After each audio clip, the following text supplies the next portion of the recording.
Hello ကိုပိုင်နေမိုင်းတို့မှာပြန်လဲကြိုဆိုပါတယ်ဒီနေ့ကတော့အရသာရှိတဲ့ပေါ့စီကိုအိမ်မှာပဲလွယ်တကူလှုပ်ရှားကြရအောင်စားကြပါအောင်ရှင်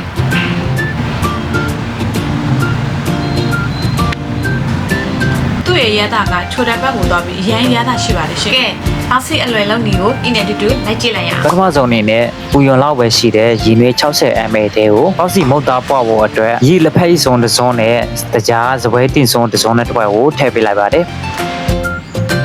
ပြီးရင်ကျွန်တော်တို့နှက်ဆက်အောင်မှွေပြီးတော့အဖုံးလေးကိုပိတ်9မိနစ်6မိနစ်လောက်နှက်ထားပေးရပါမယ်။ရင်နွေးကိုတော့တအားကြီးပူလို့မရသလိုတအားကြီးလည်းအေးလို့မရပါဘူး။လက်ကလေးစိန်လို့ရတဲ့အနေထားလောက်ဆိုရပါပြီ။ရင်နွေးတအားပူမယ်ဆိုလို့ရှိရင်ရေကသေတတ်ပါတယ်။ရင်နွေးကတအားအေးနေမယ်ဆိုလို့ရှိရင်လည်းရေအလွတ်လောက်တာပို့ပြီးတော့ကြာတတ်ပါတယ်။နှက်ထားတဲ့အခါမှာလည်း10မိနစ်ထက်ကျော်လို့မရပါဘူး။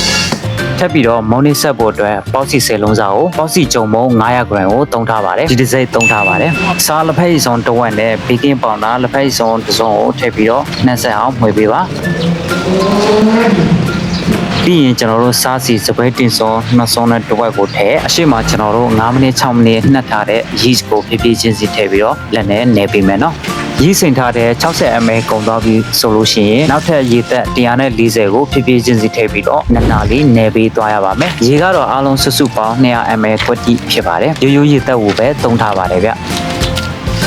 โอเคအားလုံးလည်းအဆင်သင့်ဖြစ်ပြီဆိုတော့နေထားတဲ့မုတ်ကိုအဖုံးလုံးပိတ်ပြီးတော့တနားရီလောက်နှက်ထားပေးလိုက်ပါမယ်ကျွန်တော်တို့ကအချိန်သိမ့်မရလို့မိနစ်40ပဲနှက်ထားပေးလိုက်ပါတယ်ဗျထပ်ပြီးတော့အစာပလာအတွက်ပြင်ဆင်ပါမယ်ကြက်သားကိုကြိုက်ထားတာမဟုတ်ပဲအသုံးတသေးလေးတုံးထားပေးပါတယ်တသေးလေးတွေတုံးထားတဲ့ကြက်သွန်နီကြက်သွန်မြိတ်ကော်ပီထုတ်တွေကိုထည့်အရသာအတွက်ကတော့အရသာမဟုတ်စပွဲတင်စုံတစ်စောတကြားစပွဲတင်စုံတစ်စုံနဲ့တစ်ဝက်ငံပြရေးလက်ဖက်စားစုံတစ်စုံနဲ့တစ်ဝက်အချိုအတွက်က QC စပွဲတင်စုံတစ်စုံနဲ့တစ်ဝက်နဲ့ပဲငံပြရေးအနောက်နည်းနည်းကိုထည့်ပြီးတော့စားစီကိုတော့စပွဲတင်စုံတစ်စုံကိုထည့်အသားပါတဲ့အတွက်ညီနေမရအောင်နဲ့မမွေးလေးဖြစ်နေအောင်ငရုတ်ကောင်ကိုတို့တလောက်ထည့်ပြီးတော့နှက်ဆက်အောင်မွေးပေးလိုက်ပါမယ်။ပါဝင်ပစ္စည်းအားလုံးကိုတော့ description မှာအပြည့်စုံရေးထားပေးပါမယ်။ Facebook မှာဆိုလို့ရှိရင်တော့ comment အောက်မှာအပြည့်စုံရေးထားပေးပါမယ်။ပွားခင်ထားတဲ့မောက်သားကတော့မိနစ်40အတွင်းမှာ2ဆလောက်ပွားလာတော့ကိုတွေ့ရပါတယ်။အထက်ကလေတွေကိုဒီလိုလေးလက်ညှိုးလေးနဲ့လိုက်ဖောက်ပြီးတော့နောက်ထပ်တစ်ခါမောက်သားလေးညက်သွားအောင်ဖိနေပေးရပါမယ်။အခုကျွန်တော်တို့လုပ်ပြထားတဲ့ပုံစံတိုင်းလိုက်ပြီးတော့လှုပ်ဆောင်မယ်ဆိုလို့ရှိရင်အရန်အရသာရှိပြီးတော့မောက်သားလေးကနုနုအီအီလေးနဲ့နေပြီးတော့အရန်နဲ့မှအဆင်ပြေပါတယ်စကားမစဲနောက်ထပ်ဗီဒီယိုများအတွက်ကျွန်တော်တို့ရဲ့ YouTube channel Facebook page တို့ကို follow လုပ်ခဲ့ဖို့မမေ့ပါနဲ့နော်ကျေးဇူးတင်ပါတယ်အနီတော်အလုံးလေးလုပ်ဖို့အတွက်ဒီလိုမျိုးကျွန်တော်နေရာမလောက်လို့နှစ်ခုခွဲထားပါတယ်ပြီးလို့ရှိရင်ကိုယူမဲ့အရွယ်စားလောက်ထပ်ပြီးတော့ခွဲပြအောင်နော်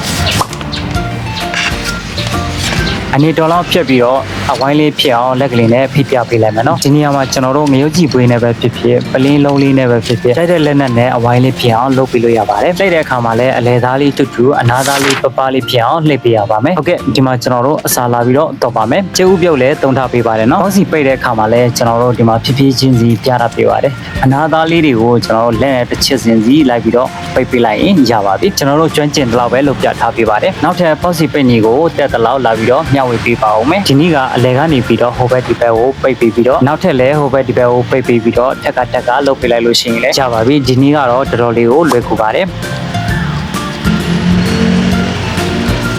โอเคဒီမှာကျုံ900 gram ကိုပေါ့စီ10လုံးရပါတယ်ကျွန်တော်တို့မှာရှိတဲ့ပေါင်းကသိနေလို့နှစ်ခါပေါင်းပေးလိုက်ရပါတယ်မပေါင်းခင်လေးမှာအဖုံးကိုအုပ်ပြီးတော့ခဏလောက်နှက်ထားပေးပါပြီးကြမှာနီးကိုပုံမှန်လေးနဲ့ပဲမိနစ်40လောက်ပေါင်းပေးလိုက်ပါတယ်โอเคဒီမှာမိနစ်40ပြည့်ပြီဆိုတော့အရန်ရတာရှိတဲ့အစာပလာနဲ့ပေါ့စီပဖောင်းပွားလေးကိုရလာပါပြီโอเคဒီမှာကြည့်ကြပါဦးအရန်အရသာရှိလို့2ယောက်ကို10လုံးမလောင်ငါဖြစ်သွားပါတယ်စားကြပါအောင်ရှင်မြင်ရလားစားပြီမွေးနေရောပေါ့စီနေ